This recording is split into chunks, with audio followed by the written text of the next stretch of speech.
எல்லாருக்கும் வணக்கங்க. நான் டாக்டர் இளங்கோ சேது. நான் ஒரு கல்லீரல் மாற்று அறுவை சிகிச்சை நிபுணர், ராயல் கேர் ஹாஸ்பிட்டல். இன்னைக்கு உங்களுக்கு லிவர் டிரான்ஸ்பிளான்ட் குறித்த ஒரு ப்ரீஃப் ஓவர்வியூவை நான் தரேன். எல்லா நோயும் ஒரு உறுப்பில் ஒரு சின்ன பகுதியில் ஒரு பிரச்சனை வரும்.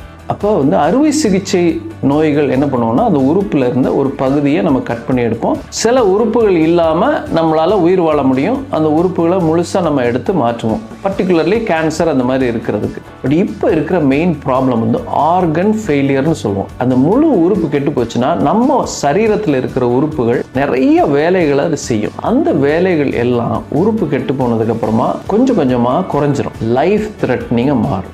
எப்போ ஒரு உறுப்பு கெட்டு போச்சோ அது மற்ற உறுப்புகளையும் பாதிக்க ஆரம்பிக்கும். இந்த ஆர்கன் ஃபெயிலியர் வர்றதுக்கு பல ரீசன்ஸ் இருக்குங்க. இப்போதைக்கு இந்தியாவில் ரொம்ப காமனஸ்ட்னு சொல்றது ஃபேட்டி லிவர் நோய்களும், hepatitis B and viral infection, alcohol, இது 3 தான். பட் லிவர் ஃபெயிலியர் பல நோய்கள்னால உண்டாக்கலாம். எல்லாவற்றுக்கும் அந்த காமன் பாயிண்ட் ஆர்கன் ஃபெயிலியர் அப்படின்னு வந்துச்சுன்னா நம்ம லிவர் டிரான்ஸ்பிளான்டேஷன் சஜஸ்ட் பண்றோம். இந்த லிவர் டிரான்ஸ்பிளான்டேஷன் 1960களில் அமெரிக்காவில் தாமஸ் ஸ்டார்சல் அப்படின்ற ஒருத்தர்னால டெவலப் பண்ணப்பட்ட டெக்னிக். இது ஒன்றும் புதிய டெக்னிக்லாம் இல்லை. 1960லேருந்து பண்றாங்க. 1990ல் வெளிநாட்டுகள்லாம் அது ஸ்டாண்டர்டைஸ் ஆக ஆரம்பிச்சிருச்சு. நம்ம ஊரில் அந்த ரூல்ஸ் எல்லாம் கொண்டு வந்தாலும் டிரான்ஸ்பிளான்டேஷன் ரொம்ப ரேராக இருந்து 2006க்கு மேலே தான் நம்ம ஊர்ல எல்லாம் செய்யப்படுறதுக்கு நம்மளால கொண்டு வர முடிஞ்சது. இது ரொம்ப ஸ்டாண்டர்டைஸ்ட் ஆப்ரேஷனாக இப்போதைக்கு மாறி இருக்கு. நம்ம இந்த லிவர் டிரான்ஸ்பிளான்டேஷன் 2 வகையில் செய்யலாம். ஒன்று, மூளைச்சாவு அடைந்தவங்க கிட்ட இருந்த லிவரை எடுத்து நம்ம கொடுக்கலாம். இன்னொன்று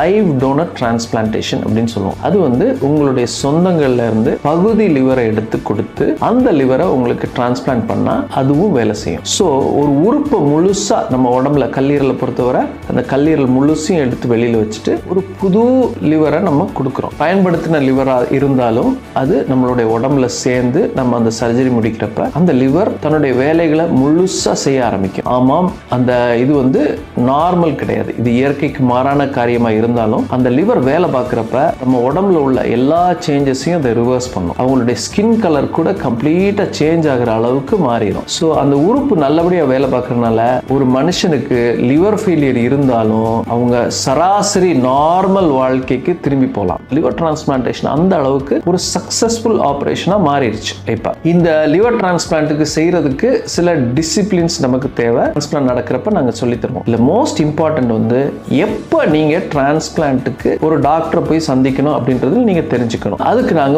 ஒரு ஸ்கோர் வச்சிருக்கோம். அந்த ஸ்கோர் பேரு மெல்ட் ஸ்கோர். இந்த ஸ்கோரை இன்டர்நெட்ல போட்டு நீங்க அதை கால்குலேட் பண்ணிக்கலாம். அதுல 3 அல்ல 4 டெஸ்ட் கொண்ட ஸ்கோர்ஸ் இருக்கு.